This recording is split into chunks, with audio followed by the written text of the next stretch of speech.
Hey la team, salut, c'est Jérémy Sensei. Allez, on se retrouve aujourd'hui pour le véritable premier épisode du suivi du portefeuille idéal. On va mettre 2 actions en portefeuille. Bon, si tu tombes sur cette vidéo parce que tu as souscrit à l'option Team Sensei, déjà merci, mais tu n'hésiteras pas à aller voir la vidéo de présentation du portefeuille, comment je vais le construire. Et du coup, c'est parti. On va directement passer sur Interactive Broker. Alors tiens, un petit truc sympa. Tu vois, Interactive Broker, j'avais fait un versement de 1000 balles, 1000 euros, que j'ai converti en dollars. Et tu peux voir que déjà, le total trésorerie en est plus qu'à 996,59 euros. Alors pourquoi? Parce que j'ai rien acheté, hein, j'ai pas fait de trading. Simplement, comme tu peux le voir dans les performances, eh bien c'est le taux de change euro-dollar en notre défaveur pour le coup. Et on a un portefeuille qui fait du moins 0,57% quand le S&P 500 est à moins 0,71. Donc on peut techniquement dire qu'on surperforme déjà le marché américain avant même d'avoir ajouté aucune ligne d'action. Franchement, ça promet. Je sais pas ce que t'en penses, mais moi du coup je suis ultra hypé. Alors on va quand même aller faire un tour sur Market Search pour aller voir si la liste a pas bougé. Donc c'est parti, on se remet ici. Tac, fais voir si je mets 4720. Ouais, ok. 19 sociétés. Bon, on est toujours sur 4710 pour avoir notre liste des 20 sociétés. Alors, comme je te l'ai dit, ce qu'on va faire, c'est qu'on va pas s'embêter. On va prendre par ordre des sociétés les plus représentées en portefeuille. Et dans cet ordre-là, eh bien, on a en premier Microsoft, loin devant, 10 355 fonds qui ont Microsoft en portefeuille, et derrière Amazon. Donc du coup, eh bien, j'ai envie de te dire, let's go, perdons pas de temps, allons directement sur le portefeuille et faisons une recherche sur Microsoft, si je sais pas écrire. Voilà, Microsoft au Nasdaq, tu peux le voir dans Interactive Broker, tu as des actions leveragées avec un effet de levier. Nous, c'est pas ça qu'on va prendre, hein. L'idée, encore une fois, c'est vraiment de constituer le portefeuille en équipondérant toutes les lignes. Donc, action Microsoft, let's go.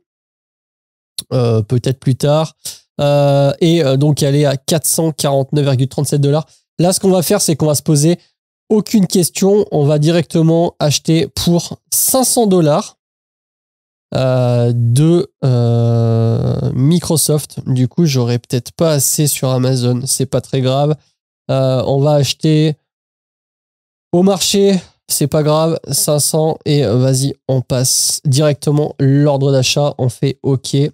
L'ordre est exécuté, on va aller jeter un œil au portefeuille. Il nous reste 500 $. Bon bah c'est cool, bah du coup c'est parti. On va aller dans la recherche, on va taper Amazon au Nasdaq. On va faire acheter et pareil, USD, tac, 500 $. Au marché. Option accepté, exécuté, done, portefeuille. Donc là, ça y est, tu vois, l'opération est très simple. On a nos 2 actions en portefeuille. Évidemment, il ne faut pas que je me trompe, il faut bien que je choisisse le bon. Parce qu'encore une fois, tu vois, suffit que je switch. Donc ça, c'est le portefeuille idéal. T'hésiteras pas à aller voir la vidéo associée quand elle sortira. Si elle n'est pas déjà sortie quand tu regardes cette vidéo. Mais ça y est, on a nos 2 lignes d'action, 500 $ dans une, 500 $ dans l'autre. Donc ça, c'est vraiment topissime. Encore une fois, et je le rappelle, hein, là, l'idée, c'est qu'on se pose absolument aucune question. C'est-à-dire que je ne vais pas essayer de chercher à timer le marché avec les points d'entrée. Est-ce qu'on est sur, techniquement parlant, sur un graphe en dessous des moyennes mobiles, le RSI, au-dessus, en dessous? Non, honnêtement, je me préoccupe absolument pas de ça. Là, on va faire les choses relativement simples. Pour ça, on prend la liste des 20 sociétés, on la met dans ordre de représentation dans les portefeuilles institutionnels et on s'embête pas. Je fais un virement de 1000 €, donc globalement de 1000 $ tous les mois. Et tous les mois, on achète 2 lignes. On a acheté Microsoft, Amazon. La prochaine fois, on achète Google et Nvidia. Et tant pis si Nvidia est sur un top de marché, etc. Le but de ce portefeuille, c'est de le faire long terme et de respecter encore une fois cette liste de 20 actions. Donc pour ça, ça sera relativement simple. La liste, elle bouge pas toutes les semaines, elle bouge pas tous les mois non plus. Donc, ce que je vais faire dans un premier temps, c'est que je vais souscrire à l'abonnement sur le logiciel Market Search Investor pour avoir cette liste le plus à jour possible tous les 6 mois. Donc, tous les 6 mois, je prends un mois d'abonnement. Je regarde la liste. Là, j'ai fait un screenshot. Je mettrai la date sur le screenshot. Et ce qu'on va faire, c'est que eh bien, tous les 6 mois, on fera un point. Je redévelopperai la liste et on regardera quelles sont les sociétés qui ont bougé de place ou qui sont tout simplement sorties de cette liste. Et quand on aura constitué le portefeuille intégralement, c'est-à-dire au bout d'un an, eh bien, c'est simple. Si au bout de 6 mois, je fais un check et que je vois que l'action est sortie de la liste, je ne cherche pas à comprendre, je vends la ligne et je rachète la nouvelle action ou les nouvelles actions qui seront rentrées dans cette liste.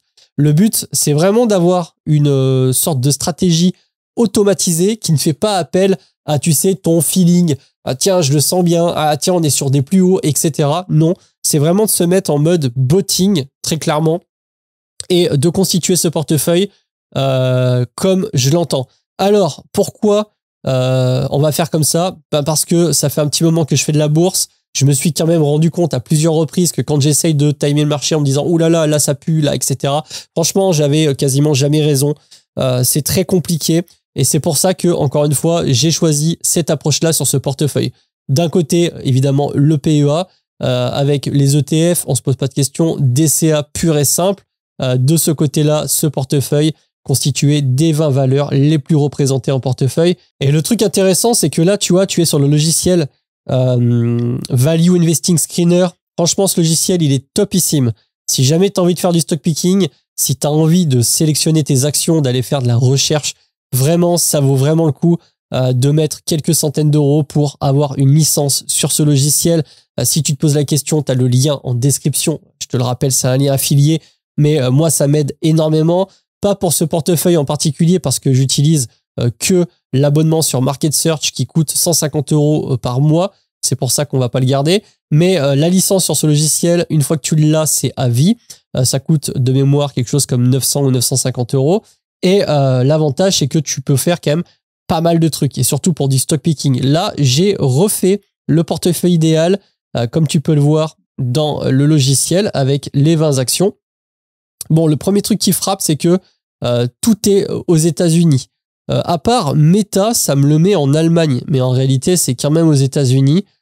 Donc, on n'est que sur de la large cap aux États-Unis. Et au niveau des secteurs, eh bien, on peut le voir qu'on est beaucoup sur la technologie. Il y a 1, 2, 3, 4, 5, 6, 7 sociétés sur la technologie qui sont Microsoft, Nvidia, Apple, Adobe, Broadcom, Salesforce et Cisco.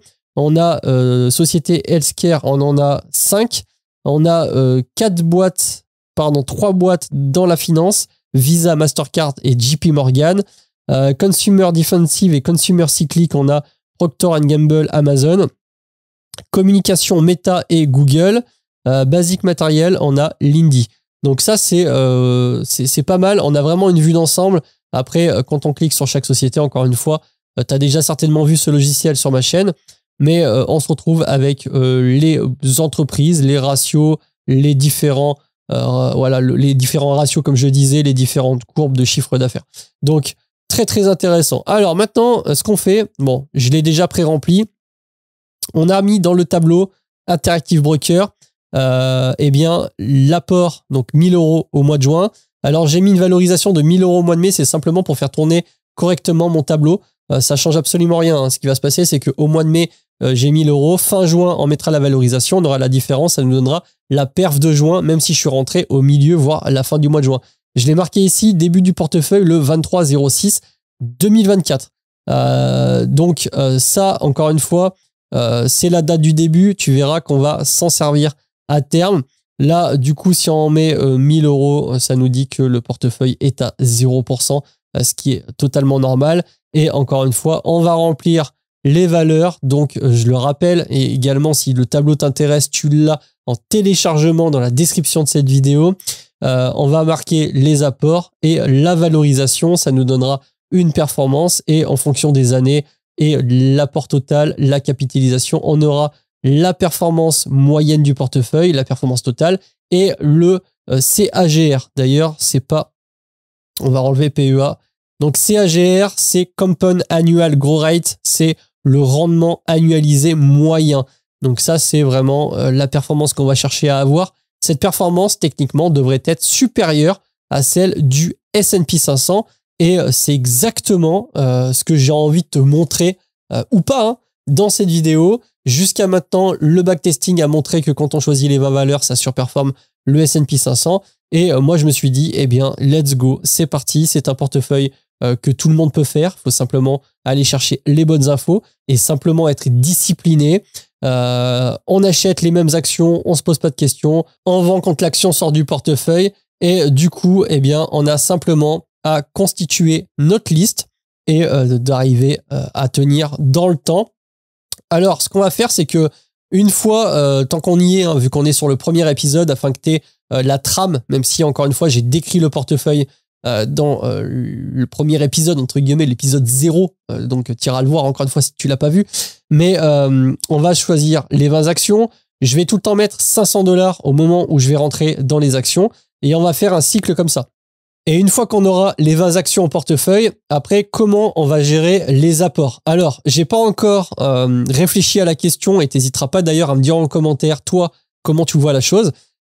Pour moi, il y a deux approches. C'est soit je repars au début du cycle, je remets un coup de market search et derrière, ce qu'on fait, c'est que je repars sur 500 $ sur Amazon, 500 $ sur Microsoft, etc.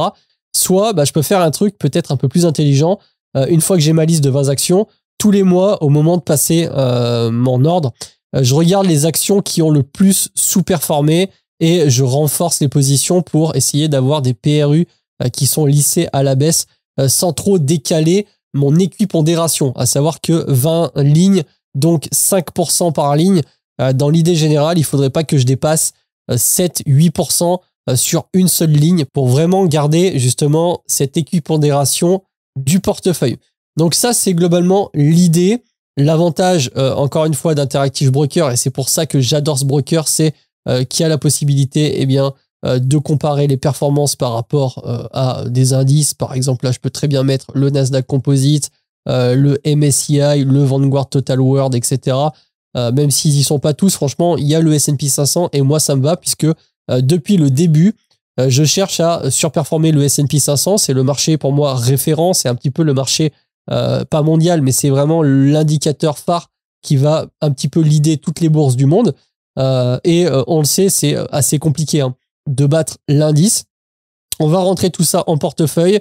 On aura des performances du coup de portefeuille. Et ensuite, on va avoir une performance totale que je ferai en combinant les 4 portefeuilles. Combien j'ai injecté à l'année X, combien j'ai fait de plus-value, combien ça m'a fait de rendement, tout simplement.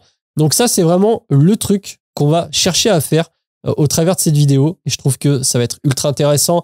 Le suivi de portefeuille, encore une fois, ça sera une fois par mois. Je te ferai une vidéo complète. Ça sera relativement rapide, mais c'est surtout pour voir un petit peu l'évolution du portefeuille. Parce que j'estime que si tu regardes ce genre de vidéo de suivi, que ce soit le PEA, le portefeuille idéal, le portefeuille small cap value et du coup bientôt l'épisode sur le portefeuille hybride sur eToro, ça permettra vraiment d'avoir une diversité de portefeuilles que j'ai rarement vu, en tout cas sur les chaînes YouTube. Donc voilà pour cet épisode 2. Donc moi ce que je vais faire, c'est que bien sûr, en off, je vais noter la valorisation du portefeuille à la fin du mois de juin, à la clôture, pour que j'ai vraiment une valeur qui soit propre. Et puis, on va dérouler le tableau jusqu'à... de toute façon, j'espère bien avoir ce portefeuille encore d'ici 15 ans. Donc, on va dérouler ce tableau au fur et à mesure. Et petit à petit, le fichier va se construire et on va pouvoir avoir de belles courbes de comparaison avec la volatilité. Et plus on va aller loin dans le temps, plus on va avoir de données, de data, d'histo, plus on va pouvoir sortir des conclusions. Franchement, j'ai hâte de voir ce qui va se passer. Là, vu qu'on est quand même en épisode membre, c'est l'avantage, c'est que vraiment, je sens que j'ai un peu plus de liberté de rentrer dans la technique surtout. J'imagine que si tu payes c'est parce que ça te passionne et que tu as envie de soutenir. Encore une fois, merci. Mais moi, de mon côté, eh bien, je me dis que je peux donner un petit peu tous les détails. Franchement, pour être totalement honnête avec toi, je pense que des 4 portefeuilles, et je peux me tromper, mais je pense que celui qui va le plus performer, c'est le PEA avec surtout la base LQQ, donc le Nasdaq 100 en effet de levier x2. Je pense que lui, ça va être la plus grosse performance, mais encore une fois, je peux me tromper parce que le portefeuille hybride est vraiment aussi un très gros potentiel de par les cryptos et les multiples que ça peut sortir. Le portefeuille small cap, franchement, c'était une très bonne surprise puisque dans les performances, eh bien, toujours pareil, si on compare par rapport au S&P 500, depuis le début de l'année, ça donnait ça. Et depuis un an, tu vois, il y avait un peu moins de volatilité peut-être sur mon portefeuille. Ça surperforme, ça sous-performe, etc. Mais globalement, 19,5% de performance quand le S&P 500 est à 22%. Celui-là aussi, ça donne... en tout cas, j'ai envie de voir ce que ça va donner parce que j'ai pas pu le garder assez longtemps. Je l'ai gardé un petit peu moins d'un an. Donc, ça va être vraiment très, très, très intéressant. J'ai hâte déjà de faire la prochaine vidéo. Crois-moi, je suis surmotivé. Je suis très content d'avoir eu cette idée merveilleuse de mettre en place les 4 portefeuilles. Je me suis dit à un moment donné pourquoi je mettrais pas à dispo les autres portefeuilles, sachant que les gens sont pas mal hypés par le suivi du PEA. Et pourquoi pas tout simplement construire un portefeuille en temps réel et construire tous les portefeuilles en temps réel, vu que c'était un petit peu le moment, le fameux redémarrage des vidéos. Donc voilà pour cet épisode. Je te retrouve très rapidement. Encore une fois, rejoins-nous sur le Discord, mais je suppose que tu y es déjà. Et puis sur ce, je te dis à la prochaine. C'était Jérém. Salut.